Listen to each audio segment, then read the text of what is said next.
पिछले वीडियो में हम लोगों ने मैं सीखा था क्या इक्विवेलेंट रेसिस्टेंस निकालना है, जहां मैंने आपको दो रेसिस्टेंस पहले सीरीज के बारे में मैंने आपको बताया था कि जब भी कोई रेसिस्टर लगातार लगा रहे तो उसको सीरीज जनरली बोलते हैं। आपने चित्र से भी समझा। और मैंने फिर बताया था आपको कि सीरीज में क्या कांस्टेंट होता है तो करंट, और क्या वेरी करता है तो potential difference across each and every resistor. ठीक है, इतनी बातें थी। तो दो रेसिस्टर का हम लोगों ने सीख लिया था। मैंने आपको होमवर्क में दिया था शायद 3 रेसिस्टर और 4 रेसिस्टर का, तो 3 का बता देता हूं मैं, उसके बाद n का बता देते हैं, उसके बाद इसको कंप्लीट करेंगे। फिर आगे पैरेलल के बारे में हम लोग पढ़ेंगे। तो आइए 3 रेसिस्टर कनेक्शन का देखते हैं। जैसा 2 था वैसे 3 बना देते हैं।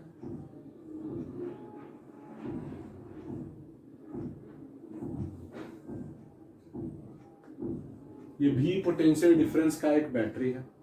यहां से करंट कितना निकला I।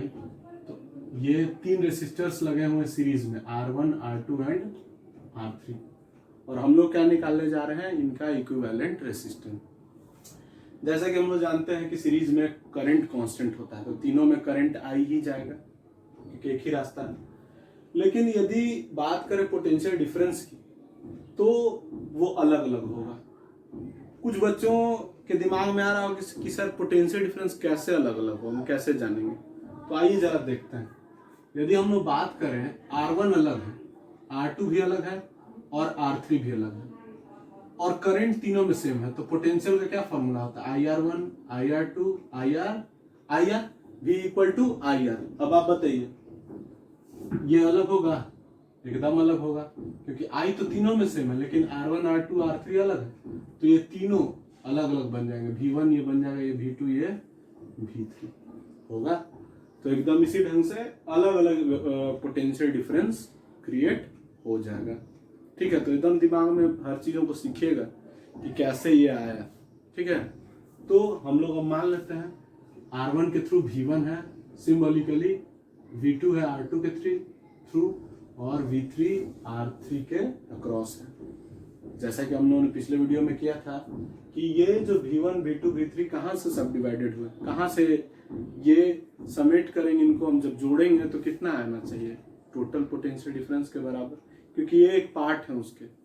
तो हम लोग क्या लिखेंगे, V equal to V1 plus V2 plus V3 हो जाएगा। ठीक है, अब V बराबर मैंने बताया था आपको I, ये फाइनल के लिए है तो ReQ लिखते हैं। यहाँ क्या हो जाएगा, ये R1 के क्रॉस है तो IR1, ये R2 के थ्रू है तो IR2, R3 के है तो IR3, ReQ। I कॉमन ले लिया हम लोगों ने, यहाँ से R1 बच गया, यहाँ से R2 बच गया, यहाँ से R3 बच गया, I कैंसिल किया हमने, ReQ बराबर क्या आ गया, R1 plus R2 plus R3। इसी ढंग से आप यदि जब 4 का निकालिएगा तो क्या आएगा, R1 plus R2 plus R3 plus R4। यानी हम लोग सीख क्या रहे हैं कि सीरीज में जो इक्विवेलेंट रेसिस्टेंस होता है वो इंडिविजुअल रेसिस्टेंसेस के अलजेब्रिक सम के इक्वल होता है। ठीक है, और वो सम ही हमको इक्विवेलेंट रेसिस्टेंस देता है। अब एक लास्ट हम लोग सीख लेते हैं n रेसिस्टर का जनरलाइज्ड फॉर्म में। ठीक है, तो उसको अभी हम लोग करते हैं। अब हम लोग एक जनरलाइज्ड फॉर्म सीख लें n रेसिस्टर्स का। अब आप कहिएगा कि n रेसिस्टर का चित्र यदि हम लोग सोचे तो इस ढंग से होगा कि मतलब चित्र तो पॉसिबल है, n मतलब तो होगा जितना आपकी इच्छा हो। ऐसे मान लीजिए हम लोग डॉट करके छोड़ देते हैं और इसको आगे चल के कनेक्ट कर देते हैं बैटरी से। तो रेसिस्टेंसेस क्या क्या कनेक्टेड है, R1 R2 R3 up to Rn। ठीक है, तो अब इनके थ्रू करंट तो I ही जाने वाला है, क्योंकि यहाँ से V पोटेंशियल डिफरेंस है और यहाँ से I जो निकलेगा वही सबके थ्रू कॉमन जाने वाला। तो याद रखिएगा हमेशा कि सीरीज में यदि कोई एक खराब हो जाएगा तो आगे करंट फ्लो नहीं कर पाएगा, क्योंकि सेम ही करंट जाता है सब में। तो R1 से R1 R2 R3 up to Rn जो है वो सीरीज में कनेक्टेड है, और इनसे जो पोटेंशियल डिफरेंस इनके अक्रॉस होगा उसको हम लोग सिमिलाइज कर लें। R1 के थ्रू R2 V1, R2 के अक्रॉस V2, इसके across V3 up to Vn। ये हो गया इनके पोटेंशियल डिफरेंसेस अलग अलग हो। अब है कि जैसा हम लोग निकालते थे कि V बराबर ही होगा, ये V टूट करके इनमें अलग अलग होगा, तो V1 plus V2 plus V3 up to Vn। ठीक है, अब V के जगह V हमारा टोटल का है, यानी ReQ के लिए रिस्पॉन्सिबल होगा, तो इसको क्या लिखेंगे, I तो सेम है ReQ, यहाँ क्या होगा IR1, यहाँ IR2 IR3 up to IRN, IReQ, I common ले लीजिए,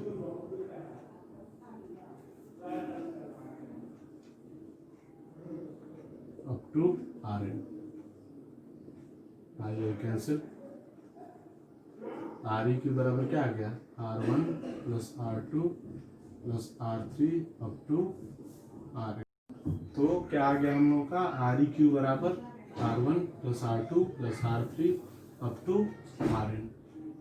तो यहाँ से भी ये क्लियर हो गया फाइनली कि जितने भी रेसिस्टर्स हम सीरीज में लगा लें, इक्विवेलेंट रेसिस्टेंस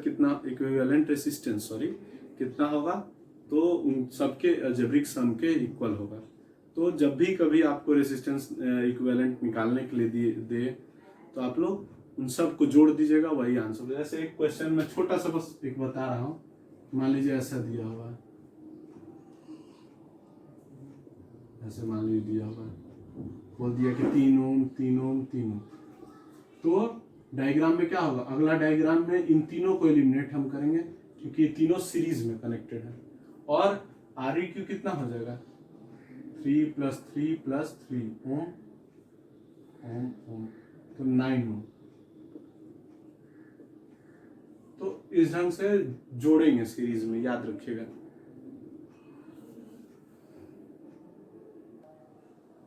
अब आप लोग को बताता हूं मैं रेसिस्टर्स इन पैरेलल।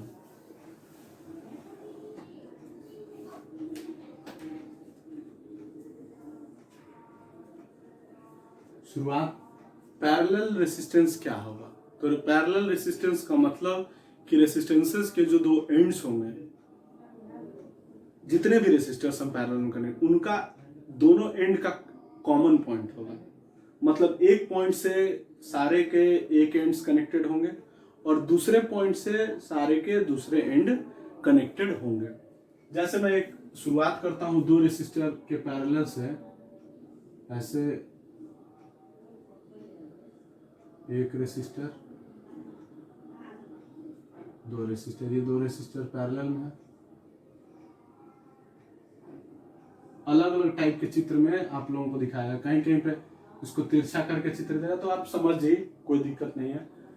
मैं बता देता हूं कैसे। R1 ये हो गया, ये R2, ये देखिए R1 का एक एंड, इस A पॉइंट इसको मान लीजिए हम बोल दे रहे हैं इसको B पॉइंट, तो R1 का एक एंड A पे, दूसरा एंड B पर है। उसी ढंग से R2 को देखिए, तो R2 का भी पहला एंड कहाँ है, A पर, दूसरा एंड B पर, और ये भी पोटेंशियल डिफरेंस से कनेक्टेड है।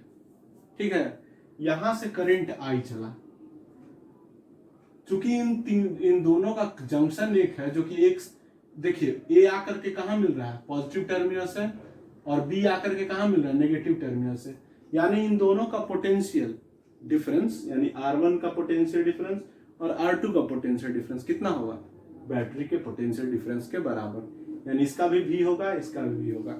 जो मैंने आपको शुरू में बताया था कि पैरेलल में पोटेंशियल डिफरेंस सेम होता है, करंट अलग अलग। करंट कैसे अलग अलग, तो देखिए आप ही चित्र से भी समझ सकते हैं और इक्वेशन से भी समझ सकते हैं।